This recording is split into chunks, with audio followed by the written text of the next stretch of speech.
নমস্কার প্রিয় দর্শক, ভাবুন তো আজ সকালে বাজারে গিয়ে শুনলেন পাটের দাম রাতারাতি লাফিয়ে উঠেছে হাজার হাজার টাকা। এখন প্রতিটি জায়গায় চলছে একটাই আলোচনা, পাটের দাম এত কেন বাড়ল। এখন চাষিদের মুখে আনন্দের ঝিলিক, কিন্তু ব্যবসায়ীদের মনে এক চাপা দুশ্চিন্তা, আর রপ্তানিকারকদের কাছে খুলে গেছে এক নতুন দিগন্ত। প্রিয় দর্শক, আজকে ভিডিওতে আমরা জানব কোন জেলায় কত দামে পাট বিক্রি হচ্ছে, দাম আরও সামনে বাড়বে নাকি কমে যাওয়ার সম্ভাবনা রয়েছে, তাছাড়া আন্তর্জাতিক বাজারে কোথায় রপ্তানি নতুন সুযোগ তৈরি হয়েছে, আর বিশেষজ্ঞরা দামের হঠাৎ ওঠানামাকে কিভাবে দেখছেন। বন্ধুরা, শেষ পর্যন্ত ভিডিওতে থাকুন, কারণ ভিডিও শেষে এমন কিছু তথ্য ও টিপস যা আপনার ব্যবসা কিংবা চাষাবাদ দুটোর জন্যই হতে পারে গেম চেঞ্জার। তাহলে শুরু করি আজকের এই বিশেষ প্রতিবেদন। বন্ধুরা, একটা প্রশ্ন নিশ্চয় আপনার মনে হচ্ছে, হঠাৎ করে পাটের দাম এত চড়ল কেন? আসল কারণগুলো একে একে দেখে নেওয়া যাক। প্রথমত আবহাওয়া। এবছর অকাল বৃষ্টি আর বন্যায় বহু জমির পাট নষ্ট হয়েছে। যেখানে একসময় বাজারে ভর্তি থাকতো পাটে, সেখানে এখন সরবরাহ কমে গেছে অর্ধেকেরও বেশি। চাহিদা যখন আগের মতোই আছে আর পাট তো বাজারে কম, তাহলে দাম তো বাড়বেই। দ্বিতীয়ত আন্তর্জাতিক বাজারে চাপ। প্লাস্টিকের বিরুদ্ধে সারা দুনিয়া এখন যুদ্ধ চলছে। ইউরোপ থেকে শুরু করে ভিয়েতনাম, থাইল্যান্ড, সবাই চাইছে পরিবেশ বান্ধব পণ্য, আর তার সেরা বিকল্প হলো আমাদের বাংলার সোনালী আঁশ বা পাট। ফলে বিদেশ থেকে চাহিদা একবারে আকাশ ছুঁয়েছে।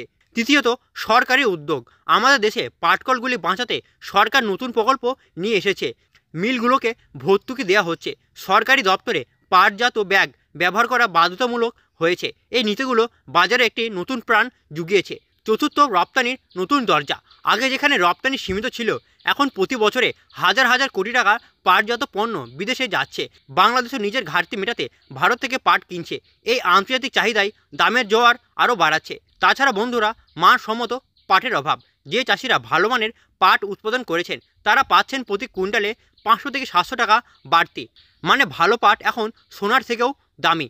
সংক্ষেপে বললে, সরবরাহ কমছে, চাহিদা আকাশ ছোঁয়া, সরকারি নীতি ইতিবাচক, আর বিদেশি বাজার খুলে গেছে। এই 4-5টা কারণ একসাথে মিলে পাটের দামকে আগুনের মতন করেছে। বন্ধুরা, এবার দেখে নেব জেলাভিত্তিক সব পাটের দাম। আজ নদিয়াতে প্রতি কুইন্টালে পাটের দাম রয়েছে 8,100 থেকে 8,200 টাকা। মুর্শিদাবাদে পাটের দাম রয়েছে 7,650 থেকে 8,100 টাকা। মালদাতে পাটের দাম রয়েছে 7,400 থেকে 7,900 টাকা। উত্তর দিনাজপুরে পাটের দাম রয়েছে 8,000 থেকে 8,200 টাকা। পশ্চিম মেদিনীপুরে পাটের দাম রয়েছে 7,500 থেকে 7,700 টাকা। বীরভূমে পাটের দাম রয়েছে 7,150 থেকে 7,350 টাকা। বাঁকুড়াতে পাটের দাম রয়েছে 8,000 থেকে 8,200 টাকা। পূর্ব বর্ধমানে পাটের দাম রয়েছে 7,800 থেকে 8,000 টাকা। ও সর্বশেষ উত্তর 24 পরগনায় পাটের দাম রয়েছে 8,100 থেকে 8,300 টাকা। বন্ধুরা, সবচেয়ে বেশি দামে পাট পাওয়া যাচ্ছে ইসলামপুর, নদিয়া ও বেলডাঙায়। তুলনামূলকভাবে দাম চলছে জঙ্গিপুর ও শামসিহাটে। বন্ধুরা, আজকের দিনে আমাদের রাজ্যে গড় পাটের দর হচ্ছে 7,800 থেকে 8,000 টাকা প্রতি কুইন্টাল। বন্ধুরা, চাষিরা যদি মানসম্মত পাট তৈরি করে বিক্রি করতে পারে, তাহলে তারা অতিরিক্ত 500 থেকে 700 টাকা বেশি পাবে। তাছাড়া গত বছরের তুলনায় এই বছরে পাটের দাম প্রায় 15 থেকে 20% বেশি। বন্ধুরা, দাম বাড়ার খবর শুনে শুধু বাজারই নয়, আমাদের কৃষকদেরও হৃদয়ে লেগেছে এক অন্য রকম ঢেউ। এক কৃষক বন্ধু হাসি মুখে বলছে, বছরের পর বছর লোকসান গুনেও আমরা পাট চাষ করছি, কিন্তু এবার মনে হচ্ছে আমাদের সোনালি দিন আবার ফিরছে। বন্ধুরা, এখন সবার মনে একটাই প্রশ্ন, সামনে পাটের দাম কোথায় গিয়ে দাঁড়াবে? বিশেষজ্ঞরা বলছে, যদি বাজারে এই প্রবণতা একইভাবে চলতে থাকে, তাহলে আগামী 2 মাসের মধ্যে আরও 5 থেকে 10% দাম বাড়তে পারে। তার কারণটা খুবই স্পষ্ট, সরবরাহ এখন সীমিত। আন্তর্জাতিক বাজারে প্রতিদিন নতুন অর্ডার আসছে, আর সরকার বিভিন্ন নীতি ও পাট শিল্পকে আরও শক্তিশালী করছে। তবে এখানে শেষ নয়, অনেক আন্তর্জাতিক ক্রেতা ইতিমধ্যে আগামী বছরের জন্য চুক্তি করছে। মানে ভবিষ্যতের দাম আজই নির্ধারিত হচ্ছে। তবে সতর্ক থাকুন, যদি হঠাৎ আবহাওয়া অনুকূল হয়ে প্রচুর উৎপাদন হয়, অথবা বাজারে একসাথে বেশি পাট ঢুকে পড়ে, তাহলে দামে সাময়িকভাবে কিছুটা পরিবর্তন আসতে পারে। বন্ধুরা, এবার আসি আরেকটি বড় খবরের দিকে। পাটের রপ্তানির নতুন বাজার কোথায় তৈরি হয়েছে? আগে যেখানে পাটের ব্যবহার ছিল সীমিত, কেবল দড়ি বা ব্যাগে, আজ সেই পাট পৌঁছে যাচ্ছে আন্তর্জাতিক সুপার মার্কেটে। প্যাকেজিং, হোম ডেকোরেটর, টেক্সটাইল, এমনকি ফ্যাশন ইন্ডাস্ট্রি পর্যন্ত পৌঁছে গেছে পাট। বিশেষজ্ঞদের মতে, বর্তমানে ভারত প্রতি বছর প্রায় 3,000 কোটি টাকার বেশি পাটজাত পণ্য রপ্তানি করছে, এবং আগামী 5 বছরের মধ্যে এই অঙ্ক দ্বিগুণ হতে পারে। এবার দেখে নেওয়া যাক কোন কোন দেশে নতুন করে বাজার খুলছে। প্রথমত বাংলাদেশ, যদিও তারা নিজেরাও বড় উৎপাদক, কাঁচামালে ঘাটতি মেটাতে তবে তারা কিছুটা পরিমাণ পাট ভারত থেকে কেনে। দ্বিতীয়ত ভিয়েতনাম ও থাইল্যান্ড, এশিয়ার পরিবেশ বান্ধব শিল্পে পাটের ব্যাগ, দড়ি, কাপড়ের চাহিদা দ্রুত বাড়ছে। এই দেশগুলো এখন ভারতের সবচেয়ে বড় ক্রেতা হিসাবে সামনে এগিয়ে আসছে। তৃতীয়ত ইউরোপের বাজার, যেমন জার্মানি, নেদারল্যান্ডস এবং ইউকে প্লাস্টিকের নিষিদ্ধ করার পর থেকেই এই দেশগুলো এখন পাটজাত ব্যাগ ও কাপড়ের উপর নির্ভর করছে। এখানেই ভারতের জন্য তৈরি হচ্ছে সবথেকে বড় সুযোগ। তাছাড়া মধ্য প্রাচ্যের দেশ যেমন ইউএই বা সৌদি আরব, এখানে পাটজাত কার্পেট, হোম ডেকোরেটর, ব্যাগ অবিশ্বাস্যভাবে জনপ্রিয় হচ্ছে। আন্তর্জাতিক বাজারে বিশেষজ্ঞরা মনে করছেন পরিবেশ বান্ধব পণ্যের বাজার 2025-এর মধ্যেই দ্বিগুণ হবে, আর তার মধ্যে পাট থাকবে একবারে সামনের সারিতে। তাহলে বন্ধুরা, সংক্ষেপে বলা যায় দেশীয় চাহিদায় পাশাপাশি আন্তর্জাতিক বাজারেও এখন পাটের নতুন সোনালী যুগ শুরু হয়েছে। যদি কৃষক ও ব্যবসায়ীরা এই সুযোগ কাজে লাগান, তাহলে আগামী দিনে শুধু দেশই নয়, বিদেশেও বাংলা সোনালী আঁশ নতুন পরিচয় তৈরি করবে। বন্ধুরা, দাম যখন আকাশ ছোঁয়া, তখন কৃষকদের জন্য একটা হতে পারে সোনালী সুযোগ, কিন্তু সঠিক পদক্ষেপ না নিলে এই সুযোগ হাতছাড়া হয়ে যেতে পারে। বিশেষজ্ঞরা কৃষকদের জন্য কিছু গুরুত্বপূর্ণ পরামর্শ দিয়েছে।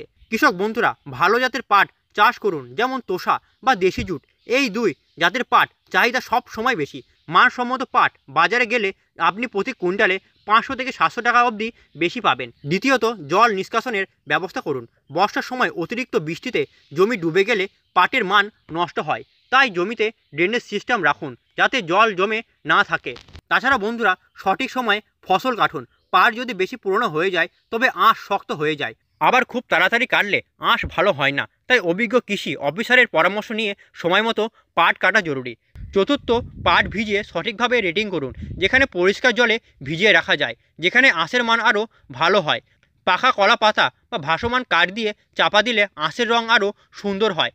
তাছাড়া বন্ধুরা, বড় বাজার বা সরাসরি মিলের সাথে যোগাযোগ করুন। স্থানীয় হাটে অনেক সময় দাম কম পাওয়া যায়। যদি সম্ভব হয় সরাসরি বড় বাজারে বা পাটকলের সঙ্গে যোগাযোগ করুন, এতে প্রতি কুইন্টালে আপনি বেশি আয় করতে পারবেন। তাছাড়া বন্ধুরা, সরকারি স্কিমের সুবিধা নিন। কৃষি দপ্তর থেকে বিভিন্ন ভর্তুকি, বীজ, সার ও প্রশিক্ষণ দেওয়া হয়। স্থানীয় কৃষি অফিসের সঙ্গে যোগাযোগ করুন। এক বিশেষজ্ঞ বলছেন, যদি কৃষকরা এখন থেকে মানসম্মত পাট উৎপাদনের দিকে মনোযোগ দেন, তাহলে আগামী কয়েক বছর পাট থেকে আয় ধানের থেকেও বেশি হতে পারে। সংক্ষেপে বললে, ভালো জাত, সঠিক পরিচর্যা, সঠিক সময়ে কাটাই আর সরকারি বাজারে বিক্রি, এই 4টে নিয়ম মেনে চললেই কৃষকরা এই সোনালী সুযোগ সবথেকে উচ্চমানে লাভ করতে পারবেন। তাহলে বন্ধুরা, একটা কথা মনে রাখবেন, আবহাওয়া, সরকারি নীতি আর আন্তর্জাতিক চাহিদা সবই দামের ওপর প্রভাব ফেলে। তাই সবসময় আপডেট থাকতে আমাদের চ্যানেলটিকে সাবস্ক্রাইব করে পাশে থাকা বেল আইকনটি প্রেস করে দিন। এবং আপনার যদি ভিডিওটি ভালো লেগে থাকে তাহলে লাইক করে একটি ছোট্ট করে শেয়ার করে দিন আপনার কৃষক ভাইদের সঙ্গে। সকলে সুস্থ থাকবেন, ভালো থাকবেন।